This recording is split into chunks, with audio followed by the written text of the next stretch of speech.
Hey, what's up guys, it's Oakley, and we're going to be doing a 1 versus 1, the Ostrogoths versus the Visigoths. You can see the two army builds here in front of you. My opponent has brought a decent amount of infantry, a lot of melee infantry, and a couple spears for backup, but mostly it's going to be melee infantry, and you can see actually in front of you a lot of these Gothic warbands. And then behind that, he has these Thracian warriors. So he's hoping to deal, a lot in the meat grinder, especially with those Thracian warriors who can come out and just land devastating, high attack damage.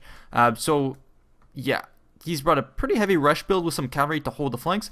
I myself have brought a mostly defensive force. Now I'm going to be going about this in a kind of an interesting way. So I have 4 Germanic pikes over in the back, backed up by Palatina defectors, and then 2 crossbows to guard up that flank. So I feel like that's a pretty sort of rock hard, sturdy force that can hold back some of his guys over here. He doesn't have too much, or I guess he has elite Germanic warriors, so he could pick me apart in the long run. But yeah, I feel like that force over there can hold out against his guys pretty well. Now the main component is going to be what I'm moving over on this flank. So I have some probing forces, so Germanic bows backed up by Germanic spearmen, and then 2 Germanic spearmen moving on this flank. This is something I'm starting to do a little bit more. Is just push up 2 spearmen or 1 spearman kind of by itself. There's an interesting thing that happens when you push up spearmen by themselves, is it allows you to push back the enemy cavalry. Now they could detach something out of the way like swords to deal with it, but then you could kill swords easily with your horses. So it's kind of a nice rallying point for your cavalry. Speaking of cavalry, I've actually brought a lot of these cavalry forces who are going to be helping me push this front. I massed them all up in one giant clump, and you can see how my spearmen are kind of screening the cavalry advance. So I should be actually in a very good spot right here. And this is going to allow me to put a lot of pressure on the flank of my opponent, which is something obviously you want to do. This is one way to beat opponents who are kind of rush build heavy, is to put pressure on the flank. So that's what I'm going to be doing with my cavalry. I was trying to bait him a little bit. I was hoping to get close, but he reformed enough to do some damage to me. So my Germanic horsemen took some damage, but it was enough to force them back. And now that they're out of position, I'm going to get some parting shots with my crossbow and just keep doing damage to those guys. I want to take out as much of his forces as possible. And yep, continue to rain fire on his men, doing more and more damage. And then meanwhile, I'm going to be sweeping around with my cavalry. Now you have to be wary. We can go ahead and watch this close up. This is a pretty scary sight, this many troops running up to your lines, and so you have to have some sort of plan. But the problem with this big kind of sledgehammer that he has coming towards me is he can run this, but if he runs it into pikes, he's not really going to get anywhere. So I have kind of the upper hand, especially with his cavalry who got a bit too close. And so my pikes are just going to be chasing after these lancers, starting to pick them apart. Meanwhile, the rest of my guys are falling back. So these guys are going to try and engage with me. But anytime he gets, away from his own main line, I can come and just absolutely smash his forces. So, he's kind of forced to engage along this main pike line, and I can just keep falling back in little stages. Meanwhile, my crossbows are going to pick apart certain very good quality units. So lancers, I want to remove his ability to get around my pike line. And then now you can see his force is now at a standstill. These warbands really can't go anywhere, and they're going to have a hard time penetrating this. If they push any further, they're going to come face to face with my own cavalry. Now I have my Germanic bows here to take out his Germanic horsemen. I have some spearmen to chase those guys off, and I'm already starting to tango with some of his guys here. We're going to get a double charge on his Germanic horsemen. Meanwhile, here comes the envelopment. He tries to get on me. He tried to go around, but that's fine. I countercharged with Palatina defectors. And then take a look at this. Now I have my cavalry, so I've secured the right side with those spears that I pulled over there. I'm holding up his entire flank. Then as he tries to push up the center against my guys, my cavalry can come and support the main line. Meanwhile, he's continuing to try and wrap around the flank. It's not really going to happen with the spears that I have there. His elite Germanic bows are going to be taking out my crossbows from a distance, so a good move on his part. But it's to the detriment of the rest of his forces. I mean, he can kind of take out my crossbows, but they're doing enough work already. I have him caught up against my spears on this flank. And I can countercharge up and down the line, start doing a lot of damage to his Thracian warriors, hold them up with this pike line. Same goes with over here.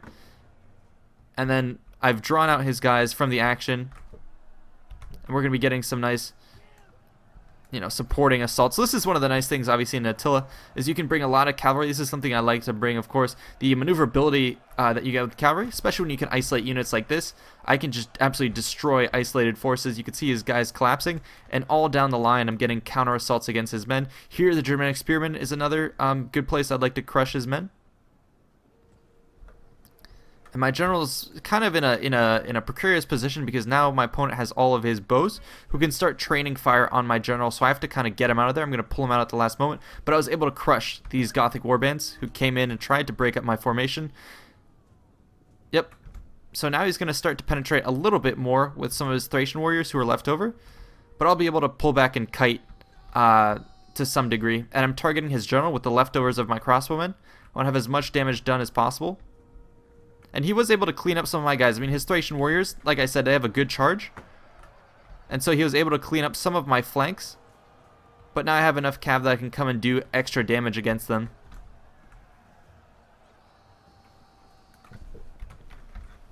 He's doing a smart move of trying to take out my general, who I committed to this fight, the Royal Sayones. So he's going to try and take out my general. He's sending in his own general. He's focusing fire. But I'm going to be able to silence the archers by sending in some cavalry. We cleaned up that rear fight. And now these, yeah, German experiment, it's same unit against same unit. So, you know, that'll kind of come down pretty evenly. Over in the rear here, I'm continuing to clean up his forces. And my guys are going to reform. So it looks like I'm going to have an advantage here as long as he doesn't snipe my general. These guys here are still alive, but it looks like the Thracian warriors are going to go down now that their charge bonus has kind of worn out. We can watch some of this fighting take place against the Gothic defectors.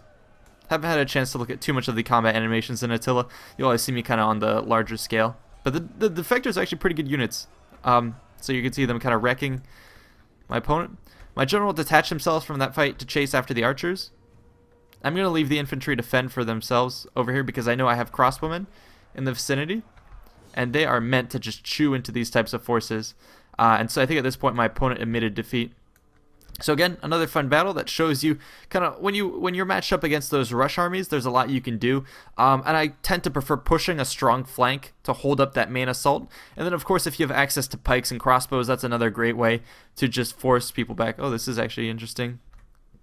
You see these guys routing with their hands up in the air. Thought that was kind of funny. But anyways, yeah, I hope you can learn something a little bit from these battles. Hope you guys enjoyed. Let me know what you'd like to see in the future. And yeah, from the stats, so his Thracian warriors were pretty much kind of nullified.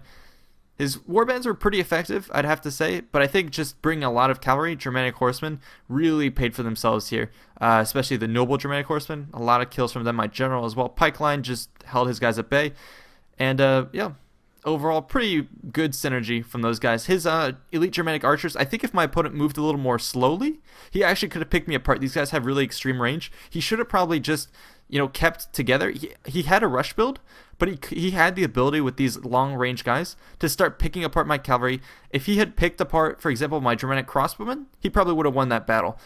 He would have moved on from the crossbowmen to then pick apart my pike line. If he can take apart my pike line, these guys have low blocking chance, low armor, then he could have had a huge gap and then rushed in with all these guys. So I think he maybe had a better build than me, but it just wasn't executed very well. Anyways, hope you guys enjoyed. I'll see you in the next one. Peace out.